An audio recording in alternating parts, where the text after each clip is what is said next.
When people think of wildlife photographers, what's the image that comes to mind?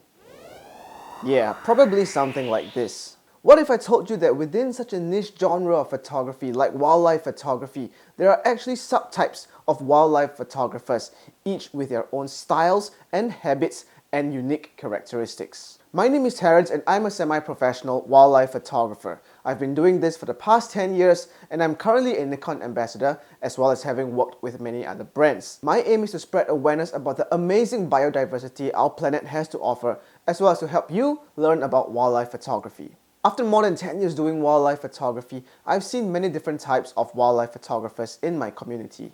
Some of us, including myself, will definitely fall into more than one of these categories. So let's see if any of these resonates with you. The camper is a stereotypical image of what you think a wildlife photographer should behave like. The camper always prefers being alone and is always seen staring intensely into his camera. He usually stays in one spot, usually has a tripod along with him, and is waiting for that perfect shot. Truth be told, more often than not, the camper will usually get better pictures than other people because of his patience. On first sight, the camper may look uninviting and unfriendly, but that's because they are so intense and eager to capture that perfect moment. In the genre of photography that often needs a person to be fit, you can actually find many plus-sized individuals in this category, the camper. Many times you'll see them bring along a camping chair to wait it out. And you'd find them day after day again in the same place, waiting and waiting and waiting. For them, it's not about capturing the most number of photos, but all about that one perfect photo that they have in mind. For them, the fun is in the waiting, and they enjoy the thrill of patiently getting their shots. On the almost opposite end, you have the hiker. Also, the hiker usually prefers to be alone or in a small group. But the difference is that for the hikers, they prefer to hunt for the animals and to move about in the wilderness. They usually pack light and are generally fairly fit because of the amount of walking that they have to do. For them, it is as much as the wildlife photography experience as it is the hiking experience. More often than not, they would come home, bringing back a variety of different images from different species. Perhaps they are searching for that one target species, or they could just click whatever that they come across. But they love the experience of being out there in nature, and even if they don't get a single image from their trip, that's completely fine for them. The invisible man is a master of disguise, blending in with his environment. He is obsessed with outfitting himself with camouflage, ensuring that not a single animal or human on this planet is able to see him. He is heavily influenced by military tactics and considers himself a photographer, like how a sniper approaches and waits for its target. He is absolutely in love with his ghillie suit, and although he almost never ever uses it, he loves taking photos of himself in it and posting it on social media. For them, wildlife photography is like a mission, and although the objective is to photograph the animal, the fun for them is knowing how to blend in with the surroundings. Unfortunately, there are many fraud invisible men around. These are the photographers who dress head to toe in camouflage attire but stand out in the open and are visible to all. Or their camouflage attire doesn't even match the surroundings. They just want to look the part, but not play the part. The gear nerd is another common type of wildlife photographer. He usually sports the most expensive equipment out there, the best camera and best lens available on the market right now.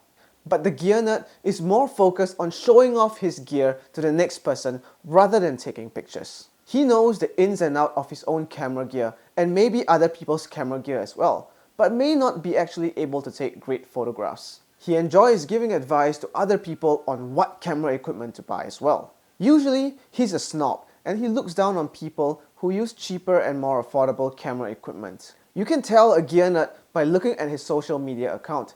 Instead of filling up his social media account with pictures of animals, he fills his social media account with pictures of his gear instead.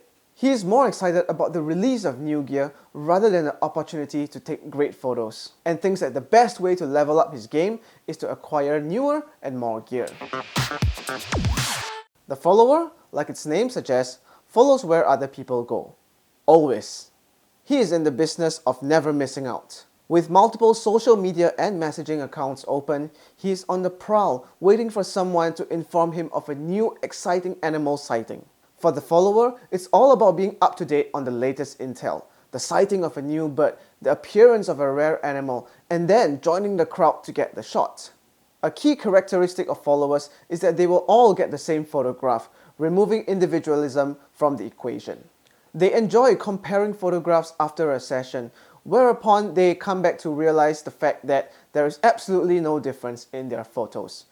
Then they congratulate each other on taking the same photographs. Where others go, they go. Where others stand to take photos, they stand there too. And where others wait it out, they will also wait it out.